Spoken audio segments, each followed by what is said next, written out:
Here's what I would do if I couldn't do a single pull-up and my goal was to do a pull-up. The first one a lot of people are not gonna like, but this is what I would do, and this is what I recommend as a coach, is I would have you do some form of self-assessment because I'm not actually doing it on you. I would have you ask the question, are pull-ups out of my grasp because I'm overweight? And I should probably shed a few pounds first before focusing on trying to strain my body into oblivion, just trying to get one single rep that I really won't benefit too much from. So that would be the first thing, is doing a little bit of body assessment.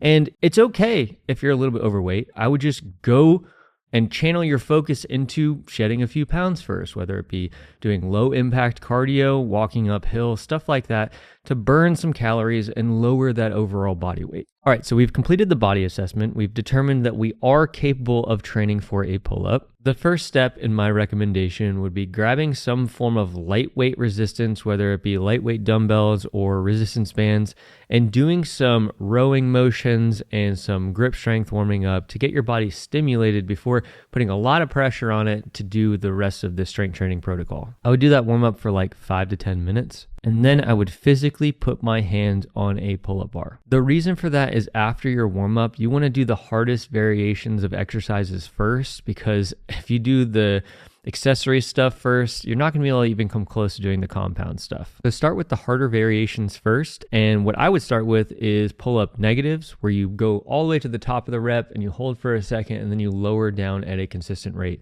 And lowering down at a consistent rate is probably the most important key factor in a negative, because if you just blast out negatives and you're kind of dropping, really like stuttering through the rep, you're avoiding all of the weak areas that need to be trained that are going to help you achieve that actual concentric version of the pull-up. So control the rep all the way through the eccentric phase, all the way down at a consistent rate. That is the most important thing.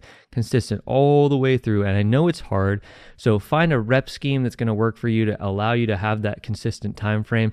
And then towards the end, if you're on like rep 5 and you're doing 5 reps and you're starting to fail, that's okay. But for those first 4 reps, try to maintain that speed. I would rest and repeat those negatives a few times, and then I would move on to something like accessory work with dumbbells. And all that means is moving in a way that we are training the supporting muscle groups of a pull-up. You can do stuff like bent over rows that are going to train almost identically what the pull-up is doing, but all we're going to be doing with that is progressively overloading. So starting at a lighter weight and going up to a heavier weight over time. And hopefully to the point where you get close enough to your body weight, you can get onto the bar and actually pull yourself up.